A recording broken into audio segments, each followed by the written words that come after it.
So Naomi, great to talk to you properly and welcome to Sentientist Conversations. Thank you for having me. We've sort of shared a political history over the last few years, so I feel like I know you through online connections, so it's great to have a chance to have a proper conversation. And this might be a break from your day-to-day work in the joy of British politics, because it's really about some of the most fundamental questions of personal philosophy. So this idea of sentientism answers two deep questions: what's real and what matters morally? And in a very common sense way, it says we should use evidence and reason and a sort of naturalistic view to decide what's real. And when it comes to thinking about what matters morally, we should draw our moral circle to include any being that's capable of suffering. And that's it. It's super simple, really. So that's the way I've been structuring these conversations and just getting people to tell me a personal story about how their practical philosophy has developed. But before we do that, it would be great for people who don't know you if you could just give a quick sort of introduction to your life and work so they understand your context.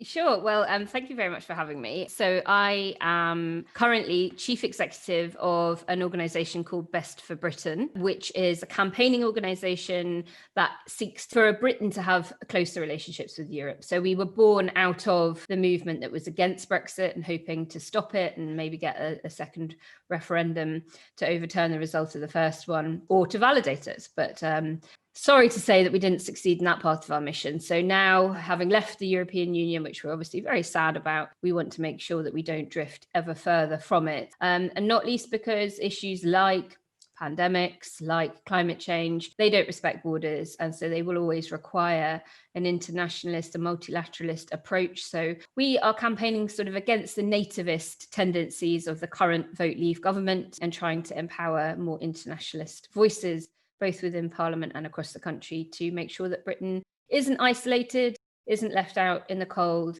doesn't become the sick man of Europe as it was before it joined the European community back in the 70s. And who knows, maybe one day in many years to come, we may even rejoin the European Union. Thank you. And your background before that is an interesting mix of, corporate, NGO, charity world, campaigning, and obviously deep at the heart of British politics now. Yeah, so I was not a professional campaigner until the referendum was called. Before that, I'd had a pretty long career in accounting and finance. I'm a chartered management accountant. I'd worked all over the world: China, India, Middle East, America, and I'd worked for big corporates and things like that. And when it came to December 2015 and Cameron had called the referendum, that was when I knew I couldn't sit it out.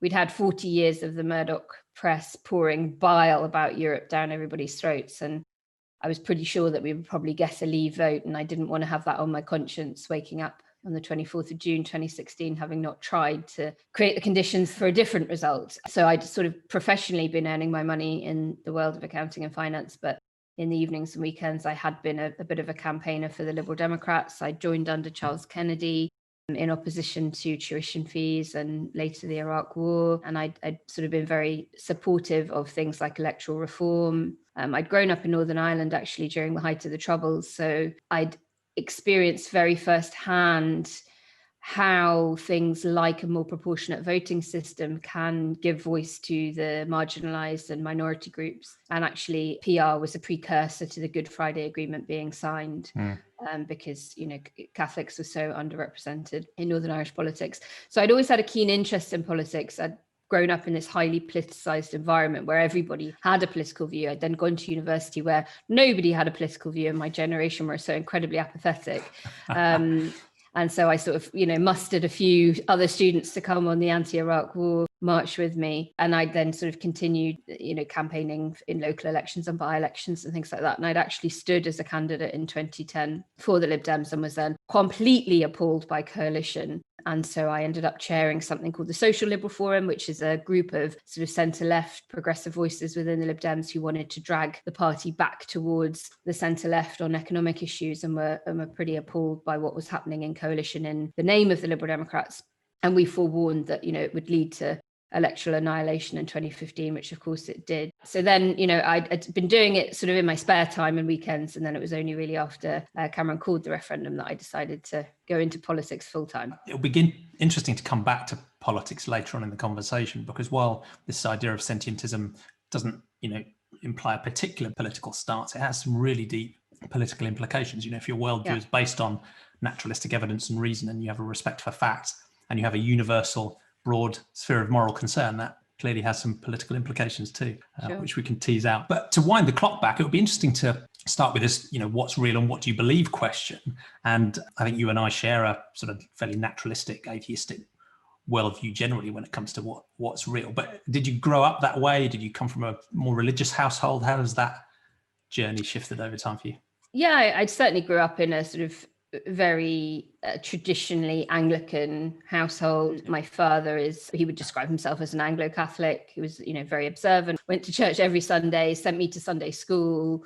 They didn't christen me, oddly, for some reason. I think they were quite liberal in that regard of, you know, don't push your own belief system onto somebody else, let them come to it themselves. And I was one of only a handful of white kids in my class until we moved to Northern Ireland, because I grew up in Northwest London. So, you know, loads of friends were like Hindus and Greek Cypriots and Somalis and Jews and things like that. You know, I'd been to more Diwali parties than I had Christmases, I'm sure, by the time I was 10. And I remember a bunch of like Catholic kids, and my best friend who was Polish they were then having their Holy Communion, because they were all Catholics. So they were doing that sort of age 7. And I was very jealous because they got to wear a white pretty dress and, you know, get loads of jewellery. And so I said to my parents, why can't I have that? And they went, because we're not Catholic. And I was like, but I want it. So they went, well, do you want to get christened? And I was like, yes. So I opted to get christened when I was about 7 so that I could wear the white dress and get the lovely jewellery.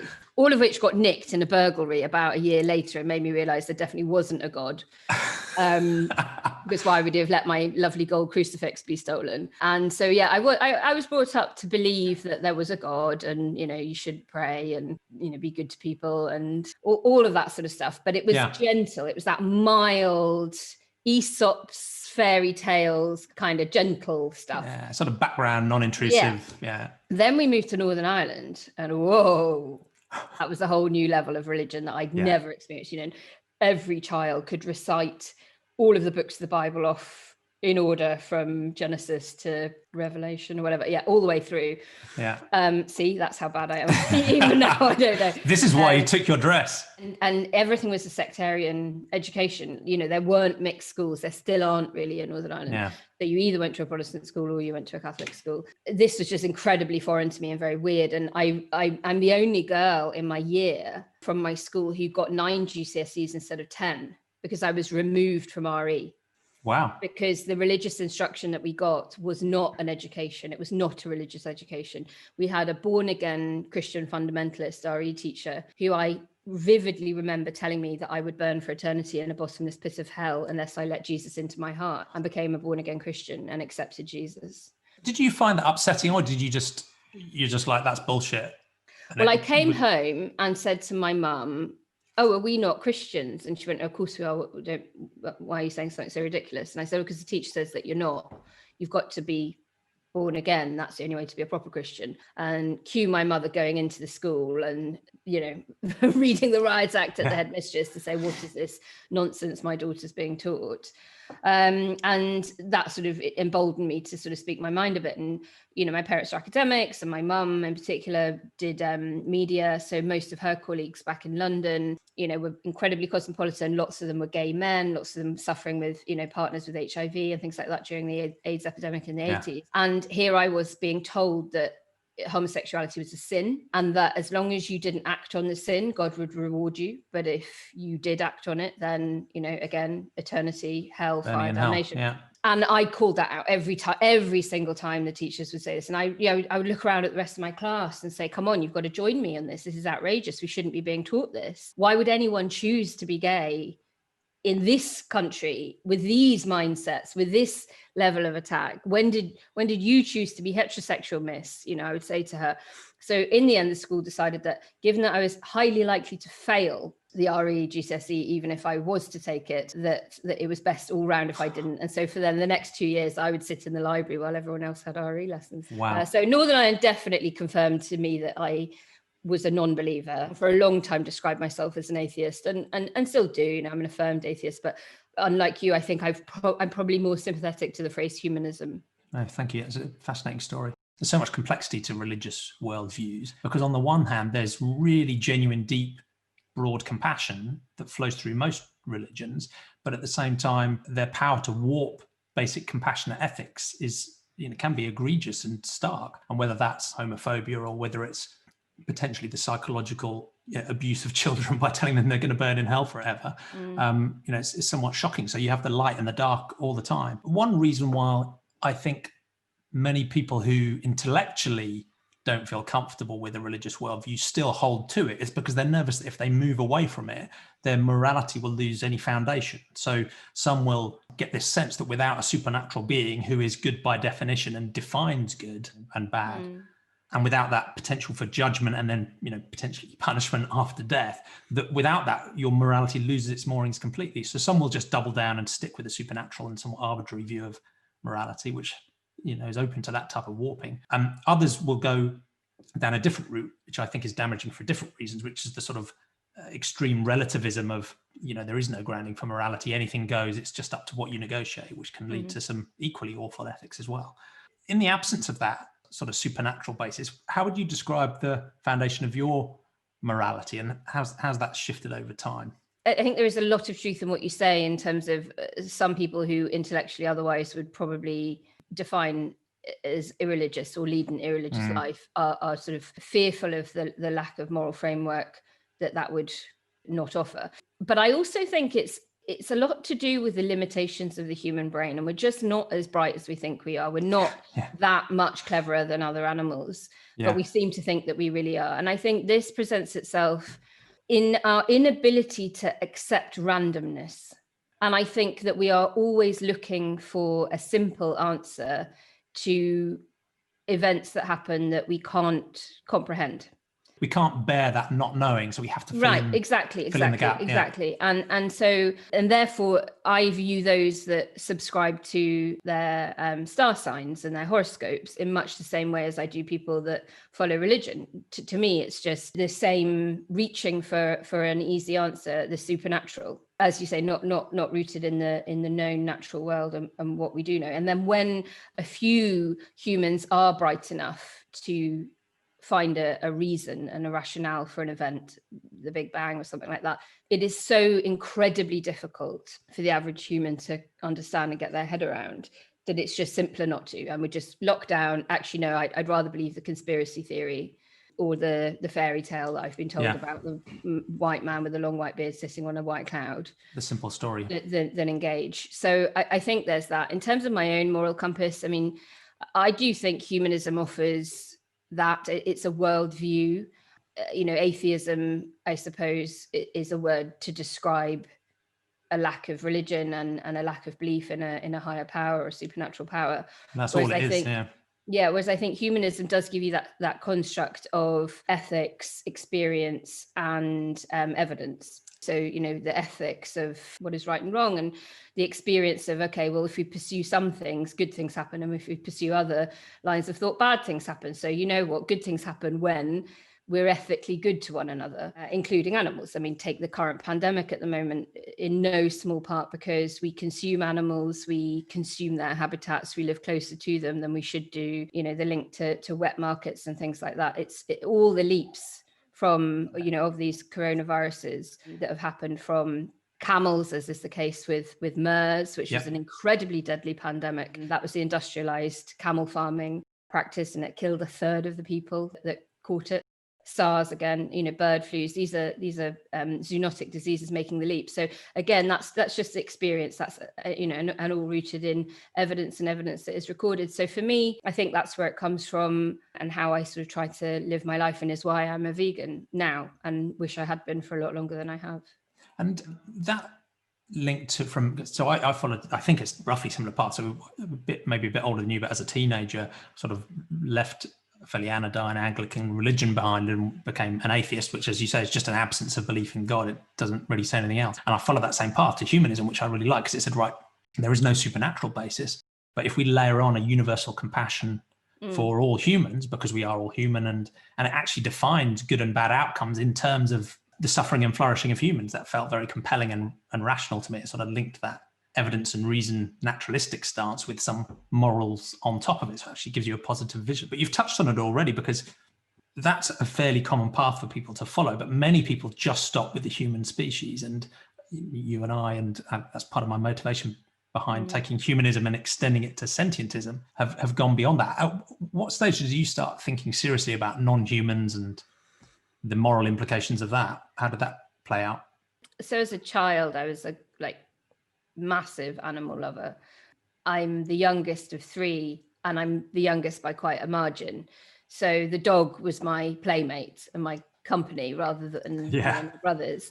And then we had cats and all sorts of other animals over the years. And so I've always sort of had a deep affinity with all animals, and I think the sense of innocence and the dumb animal. I would always react much more angrily towards people being horrible to the innocent than I ever would to, a human who could hold their own and be more of an equal could match. Fight back and speak out. So I remember being about 6 or 7 and joining an organization called Ellie Friends, because I felt this grave injustice that elephants were being hunted for their ivory, and I used to write poems about why we had to save the elephants and read them out in assembly and try and convince all the other kids that they had to join me too. And then I did a Save the Whale. You haven't got one here you could read out to us? I don't even remember one. I can't. I should have trawled back through the we'll do another episode, and we'll do a special. And then as a teenager, I went vegetarian. And again, now the vegan me is like, well, what have the poor fish done wrong? They feel pain the same as a bloody cow. Why discriminate? And then it was sort of about 6 years ago or so that I did Veganuary. And again, that was it was never for me about the health reasons or even the climate. I've come to those things after the fact. But it was very much more, I just can't continue my own internal hypocrisy. How can I claim to love animals so much while exploiting them? And so it wasn't then just about a plant-based diet. It was about, okay, let's try and eliminate animal product as far as is possible from the clothes that I wear, the cleaning products that I use, the makeup I wear, and things like that.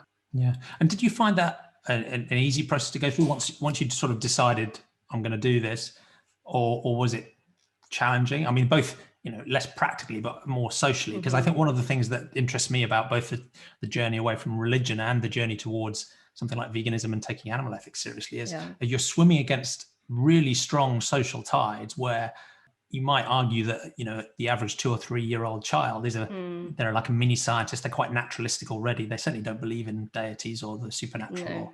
And on the moral side, they have at least some basic level of compassion as well. But then through parents and teachers and priests and society, you're taught, in the religious case, fabrications, frankly, and on the animal product and animal ethics side, you're just taught it's very normal to consume things that require the harming and suffering of animals. So you're swimming against the tide on both. But did it feel like a comparable shift socially? It was easy for me, but I accept that it isn't for a lot of people. I lived in one of the biggest cities in the world. The trend had begun, nowhere near what it is now. It's really changed, hasn't it? It really has changed in that time. I had a colleague who did it with me. So in the workplace, that helped. There was somebody to sit and eat lunch with. Yeah. And my parents were pretty resistant at first. They were like, oh, for goodness sake, does that mean you're not even going to wear leather? And I was like, yeah, no, it does. Yeah, that's it. Thinking that would be the thing that would catch me out. And I was like, no, I'm doing the whole thing. And now, of course, they are vegan, I'd say 4 days out of 7, and vegetarian the rest. But incredible how leading by example has this amazing effect on those around you. Oh, look, she didn't wither and die and become protein deficient in the first year. Oh, she does still look okay wearing makeup that isn't, sold in China where they insist on testing on animals. Yeah, helping to debunk a lot of those myths. I think I missed when people say, what do you miss? Do you miss cheese? Do you miss, bacon sandwich? What is it you miss? And right from the start, I've said honestly, the only thing I've really missed was convenience. And then only when I was outside of London. If you're coming back from a work trip and it's late at night and nothing to eat and the only thing you can have is a packet of salt and vinegar crisps, whereas now there'd probably be a Greggs selling a vegan sausage roll and the M&S with a few vegan salads. So it's really interesting how quickly your tastes change. I mean, dairy is the thing that even after like 2-3 weeks of not consuming dairy, if you accidentally sip something with milk in it, the sourness and it immediately, and your body just adapts to find it repulsive. And I also really quickly noticed amazing things like my acne disappeared completely within the first 3-4 weeks. I was seeing benefits. There wasn't really any downside. And also, I love a challenge. I'm quite a competitive person as well. So, I certainly wasn't going to give up on it once I started. And I just love the challenge of, can I veganize this thing? Can I prove to everybody else that I can veganize the dinner they're having? If they're making a lasagna, can I make a vegan lasagna that even Dorito lasagna? Even Doritos lasagna I've done. That is a very odd reference for listeners who aren't. Yeah, most people listening to this won't know what we're talking about. That's probably a good thing. Yeah, I've thoroughly enjoyed it and enjoy trying to share the experience with other people without proselytizing too much, because I don't think that works. No, I agree. And one of the things I've found encouraging but also frustrating about the humanist movement that we both, I still consider myself part of humanism. I've been a member of Humanist UK for many years. And I still, I think it's a real force for good. Again, its commitment to evidence and reason, naturalism, universal compassion for all humans, resists all forms of intrahuman discrimination. And it's actually, I think, net positive in terms of animal ethics as well. So it seems anecdotally that there's a much higher proportion of humanists who are likely to be vegan than the general population. And that doesn't surprise me because, again, a logical, rational approach to morality, to me, leads you beyond the human species. I don't think there's any real reason why you'd restrict it that way. So that's positive. The other thing that's helpful is that some of the humanist organizations, Humanist UK and Humanist International, have actually included, it's a little tokenistic and it's a bit hidden, but they have included a concern for other sentient animals in their definitions. Right. The challenge I find is that 100% of their work and their output and their content and their campaigns are about humans. And many of even the leaders of the humanist organizations, patrons and presidents and vice presidents and so on, while they recognize they're trying to get more involved in environmental questions and dabbling with animal ethics, most of them are as trapped by the indoctrination that it's normal to consume animal products as the religious people they criticize. So while I find it very frustrating just talking to the average random person about animal ethics, as you would, right, as any vegan on Twitter knows, I find a double level of frustration when I'm talking to a humanist who by definition is committed to evidence and reason. They're committed to a broad, careful, moral compassion. So when they struggle to, take that next step, I had a very prominent humanist leader who I respect greatly finish an email conversation with me recently with the words, "but bacon," after having basically agreed that, a moral circle should go broader. So it's just like a really visceral. Just hope that their level of argument would be more mature than but bacon, or even their sense of humor. Yeah, you would hope, but there is, and this is the problem. There is no argument. That's the essence of it, and that's why it feels to me quite similar to the religion, non-religious argument. You get to a point where it is just, the brain switches off. It's like kryptonite.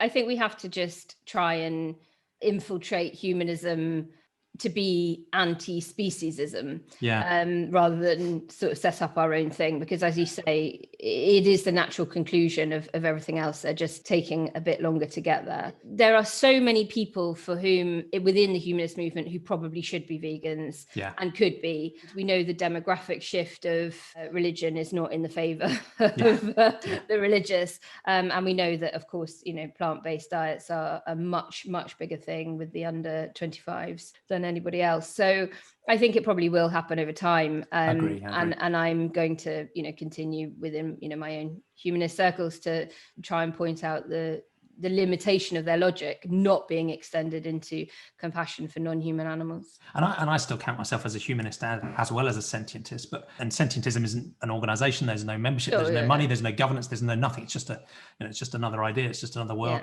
view, a bit like humanism. So I think it's very complementary to humanism, but it was partly, I have been developing it and promoting it partly in response to that frustration that, there are humanists who are trenchantly refusing to think this through. But look, I've got friends that are incredibly senior in Greenpeace who aren't vegan. Yeah.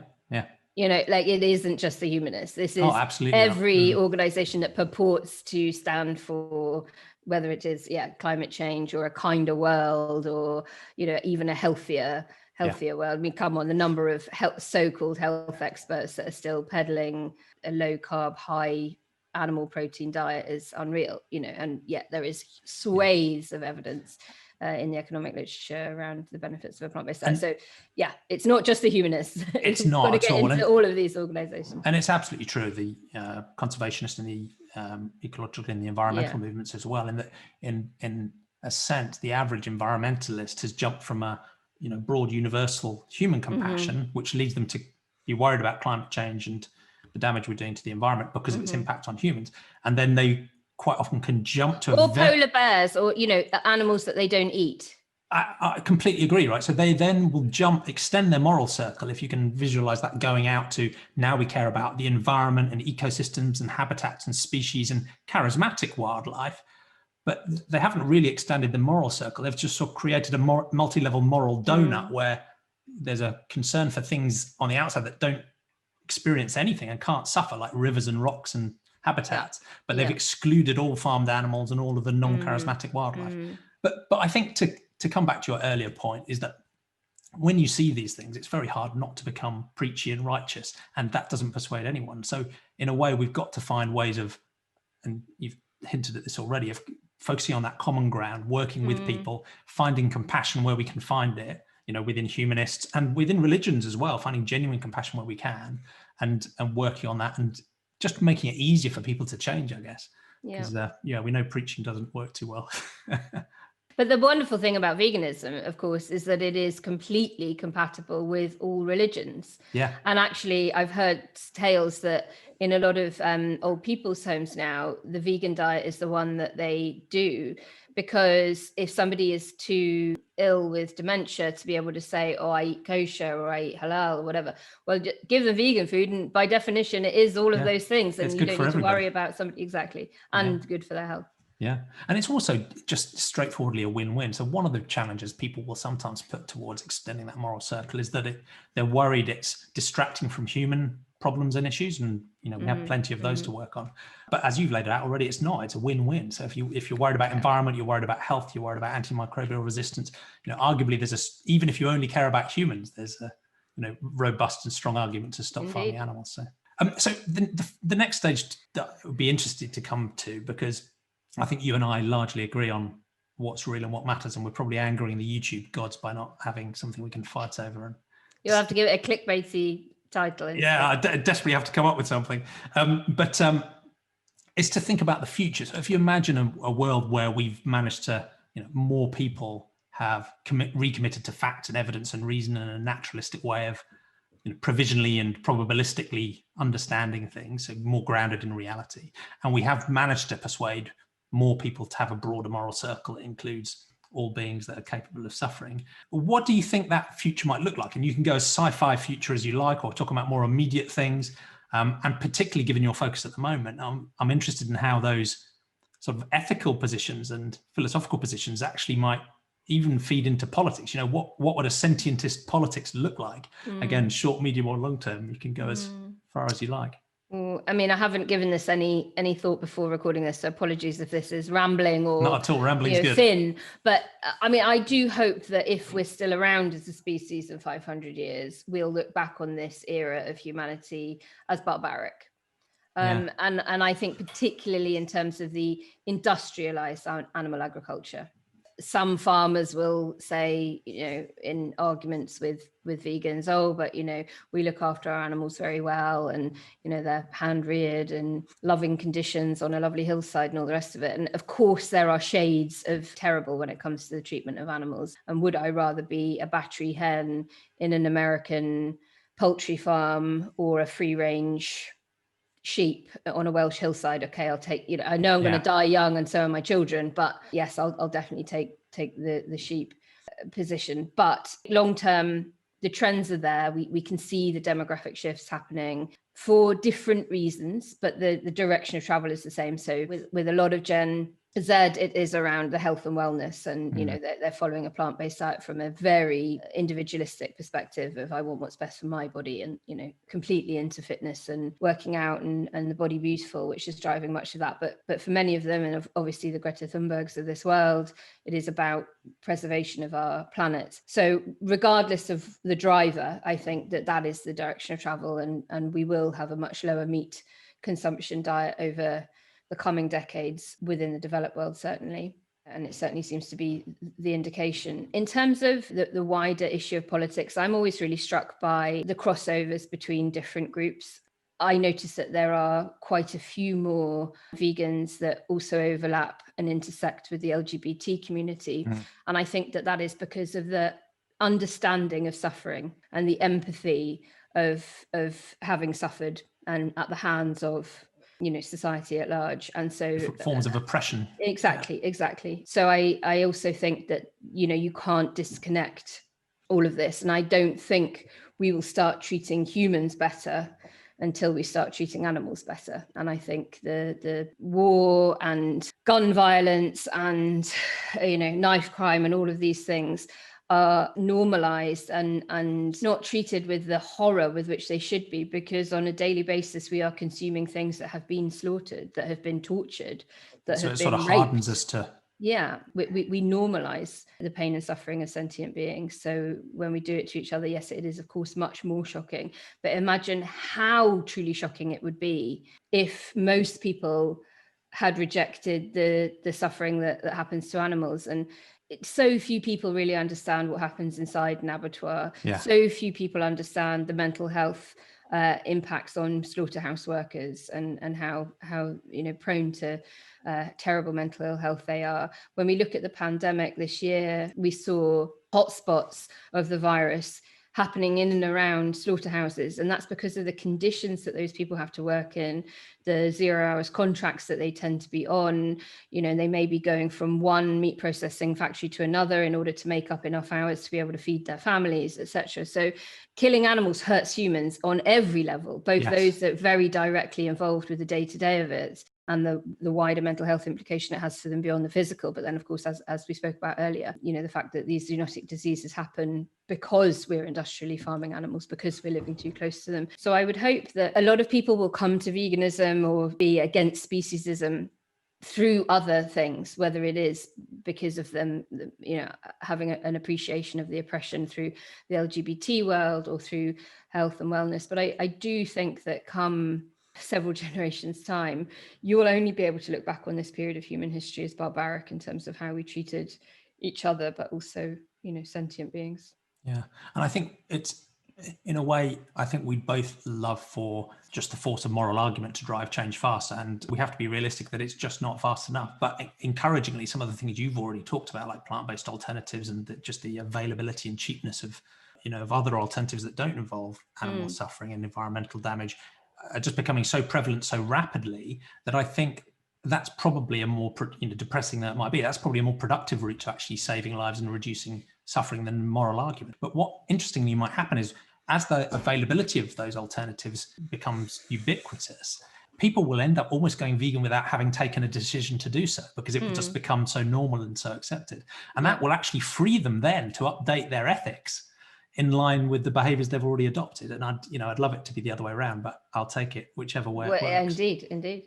So that's one aspect of, I guess, a sentientist impact on politics is that compassion, recognizing different forms of oppression, resisting them all, resisting not just interhuman types of discrimination and pushing back on those, but also extending that to speciesism and having compassion for all sentient beings. The other side of sentientism is that naturalistic approach. And, we talked quite a lot about religion earlier on, but as you've said, that's not the only aspect where supernatural or other thinking comes in, and whether there's new age alternative medicines, everything Gwyneth Paltrow sells, most of the wellness industry, astrology, some aspects of spirituality. Some of that is just, fun and enriches people's lives. Some of it can be dangerous. But I also draw a link through to, I guess, the role of truth in politics today. That to me seems like another really strong thread where I think a sentientist approach to politics would naturally lead you to some sort of democratic system, because you're respecting the freedom of all the individuals and representation and balance and negotiation around that.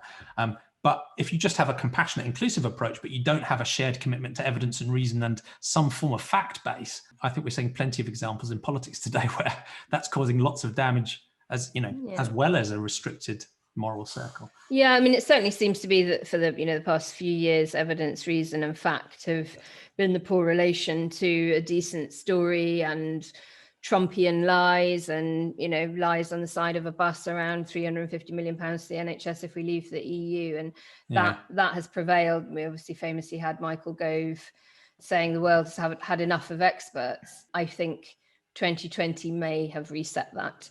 And hopefully with the election of Joe Biden in the USA, that will continue to put the wind in our sails rather than theirs. And this era of getting away with lying and dismissing fact and telling people to inject their veins with bleach if they have coronavirus, is behind us. And this year, more than any other year, by God, have we needed experts. And it's only experts that are going to get us out of this mess by developing all these brilliant vaccines and therapeutic treatments for the pandemic. So, maybe through some very, very odd twist of fate, coronavirus will end up being, not a blessing in disguise, but a turning point back towards a more reasoned and fact-based approach. And, when we talk about humanists and leading humanists, I know many who are, huge proponents of evidence-based policy and munch down on a bacon sandwich, on every morning.